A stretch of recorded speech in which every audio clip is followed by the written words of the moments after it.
What if love had the Omnitrix? Written by Kajlerd 54, Season 2, Part 2. Loves, light in the darkness. She says, using a live leaf. Loves, a glittering bridge of ice. She says, using an ice leaf.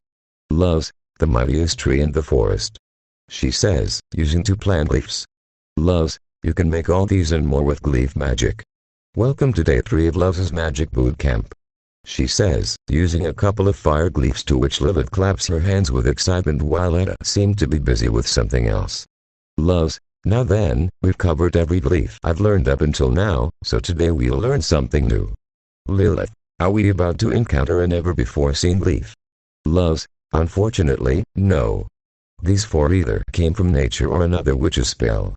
I don't know where to find more. In any case, today we're learning how to alter leaves to do specific things. She says while showing them chalkboard to display that glyphs. Lilith, Miss Teacher. Did I do it right? She asks before showing our drawing of the 4 glyphs. Loves, yeah, that's really good. Let's see how you're doing, Etta. She says before realizing that Etta had used a knife to create a combo of 2 glyphs. Loves, Etta. She says as Etta raises a hand up. Etta. Double glyph combo, Gil, she says before tapping it as it sparkles electricity before causing a small explosion. Etta, nuts. I was really hoping for a nice blast situation. Loves, I know you're impatient to get your powers back, but try to master the basics before you start experimenting. She said as Etta lets out a sigh. Etta, yeah, okay. Hootie. Loves, you're gonna be late for school. Hoot. Loves, what? Aw crud. You're right. We'll continue this later. See ya. She says before using the Omnitrix to turn into accelerate, running at top speed. Luz made it within a few seconds, turning back to a human as she approached the school doors, hesitant to enter. Luz, okay, Luz. It's your first day back after the petrification ceremony. But I'm sure not much has changed. So, just take deep breaths and get in there. She says, doing just that before opening the door to see Hexseed students walking about as she enters. Luz's eyes widened upon seeing Willow and Gus, who had also noticed her. Willow, oh my gosh. Gus, Luz, guys. She exclaimed as the 3 of them got into a group hug. Willow, you're okay. Luz, of course I'm okay. I'm so glad to see you guys again. She says before noticing that Gus was taller now. Luz, wait, Gus. Did I miss a birthday or something? Gus, which puberty? He says in a deeper, more mature voice. Luz, I can't thank you guys enough for getting the crowd on me and decide at the conformatorium. Gus, it's cool. I just hope it helps Egg learn my name.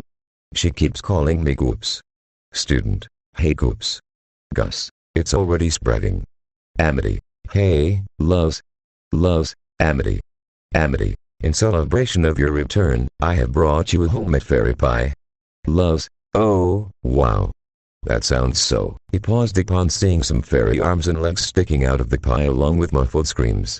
Luz, good. She says, trying to hide her disgust and horror. Amity, the ingredients are very fresh. Luz, thank you. She says, reluctantly taking the pie into her hands. Luz, you know, after everything that's happened, I'm just happy to return to some sense of normalcy. She says before the school speakers go off. Principal Bump, you can't just barge in here. Woman, yes we can. We are the Parent Creature Association. Luz Nasija, Willow Park and Augustus Porter, report to Principal Bump's office now. And you too, Amity. Amity, Mom. She says in surprise before the 4 of them made their way to the principal's office where Bump and Amity's parents were waiting. Adala. The abomination situation. The infiltration of Hexseed. The rampage of Grom. These are but a few of the incidents that have the danger of Hexseed students. Including our daughter. So, the PCA has decided she waits for her husband, but he was distracted by observing Bump's moving head only to clear her throat to get his attention. Elder. Oh, right. These 3 are bad influences and must be executed. She said, earning gasps from everyone before Elder clears his throat. Elder, I mean, expelled. Luz, what? She said as Willow and Gus gasped. Principal Bump, sadly, I have no choice in the matter. Luz, Willow, Augustus, effective immediately, you are no longer students of Hexid. Luz, that's not fair. We didn't do anything wrong. Amity, tell them. She said, but Amity had no words. Almost as if she felt that she had no say in the matter. Luz, Mrs. Blight. Isn't there something we can do to change your mind? Adela, well, I suppose there's one thing. Sometime later, it was the evening as Luz was in the Blight Manor. Adela, okay, let's get to the deal. We have a rather important presentation tonight showing off some new products. Luz, like abominations? She asks as Aladar was working with Abomination Goop. Adela, something like that. Normally, Amity helps us with these things, but she's busy catching up on schoolwork. So you, human, will fill her in by helping us show off our products. Luz, alright, I'll do this only if you promise to let me and my friends back into Hexid. Adela, don't worry, human. A Blight always upholds their end of the deal. Now, you might want to get ready, because we have a long night ahead of us. She says before we cut to an hour later of the presentation with Luz on stage with the Blights. Luz, so, Aladar, what would you say is the speciality of Blight Industries? Aladar, we make a variety of abomination-based accessories for home security. Luz, oh. That sounds pretty safe. Aladar, but we specialize in weaponry. You might want to duck. Luz, huh? She says before getting sent flying into the wall with Abomination Goop that Adela I fired with a gun-like weapon, the audience clapping and cheering. Adela, yes, our sticky launcher can peacefully subdue any foe. And if peaceful isn't your thing, she says before flipping a switch on the weapon and using a flamethrower in the air as green fire came out of it. And so, for the next 3 hours, our protagonist had to go through weapon after weapon, the human getting beat up from all her injuries. Not from a lack of trying to stay safe, mind you. Luz was currently on stage face to face with an abomination wielding a magic crossbow. It fired, Luz dodging as it hit the floor before exploding and sending her flying into a wall. Luz got up, groaning in pain while the crowd cheered. Adela, thank you, thank you. And they said we couldn't make crossbows more fun. She said as the abomination exits this stage. Adela, next, we're very excited to show you our last product from this line. She said, Luz letting out a sigh of relief. Adela, my husband has been toiling away to bring you, she says before the center of the stage had opened a secret door, with something large rising from the door. Adela, the Abomiton 2.0. She said as the crowd gasps in awe. Adela, it's bigger, it's better. The Abomiton 2.0 is the perfect soldier. It won't rest until its enemy is completely eliminated. She said as the Abomiton formed weapons for hands. Luz, uh-oh. She says, quickly dodging the Abomiton's attacks only for it to grab her by the leg, tripping her as she fell to the floor. Luz then looks at Adela and Aladar, the former standing there with a smile on her face. Luz, okay, it's super strong. I think the crowd gets it. Aladar, she has a point, Adela. Adela, didn't you hear me? It won't rest until its enemy is completely eliminated. She says with a smug grin before the Abomiton yeeted the human into the ceiling. Luz then started falling only to quickly grab onto a metal pipe, stopping herself from falling. But then the Abomiton had jumped up onto another pipe next to her. Luz, oh crud. She said, quickly dodging the Abomiton as it had formed a sword hand. To which Luz ducked and weaved out of the Abomiton's attack range.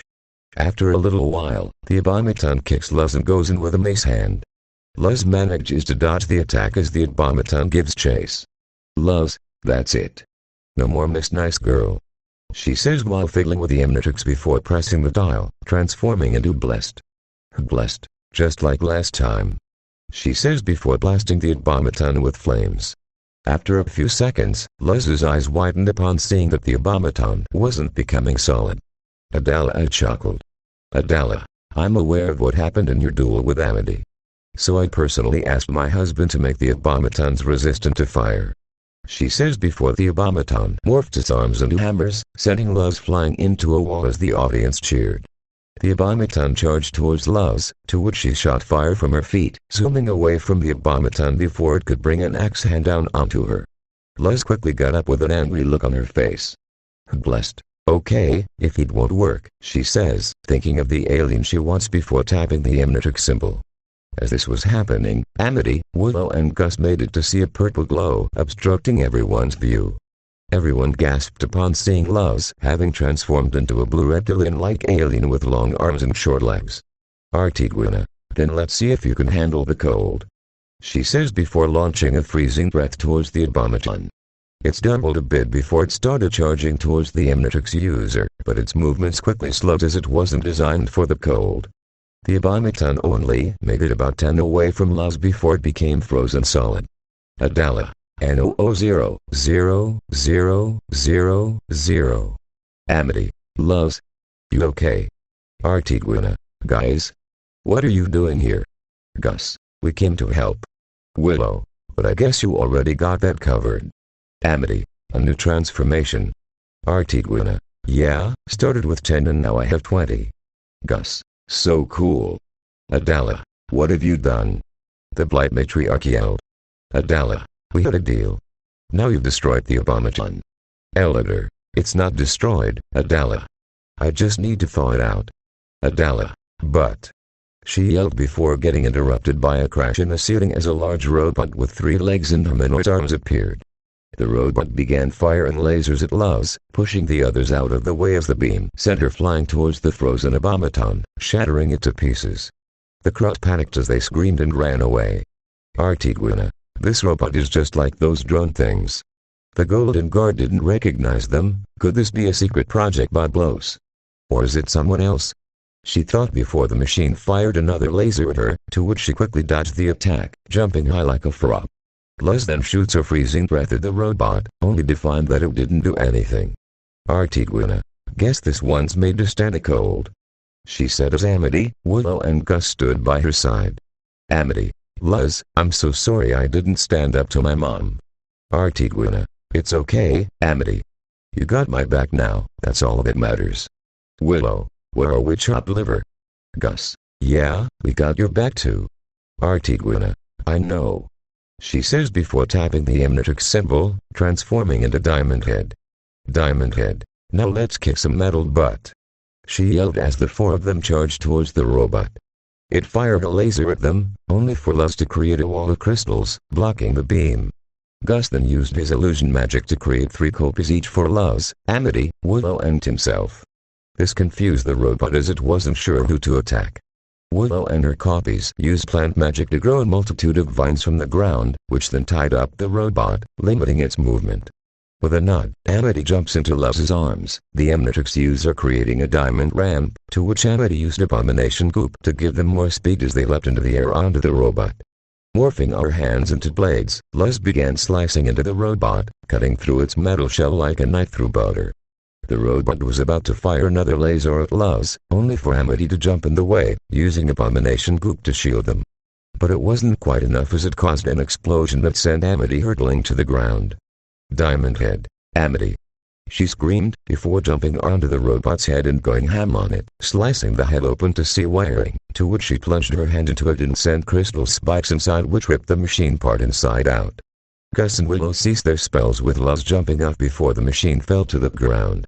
Diamond Head. Amity, she yelled, turning back into a human as she ran towards her. Luz, are you okay?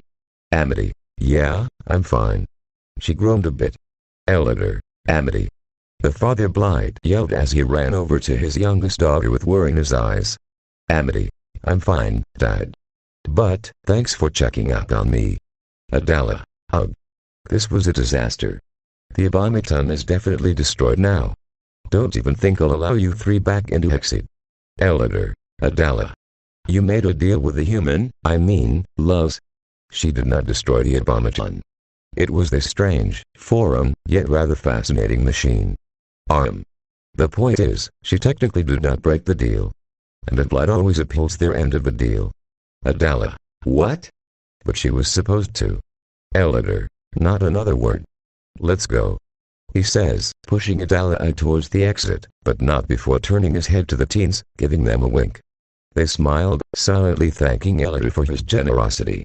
Luz, looks like we're back in Hexidal, she yelled before they all high-fived and headed back home. To be continued. Thanks for watching, and if you enjoyed the video, make sure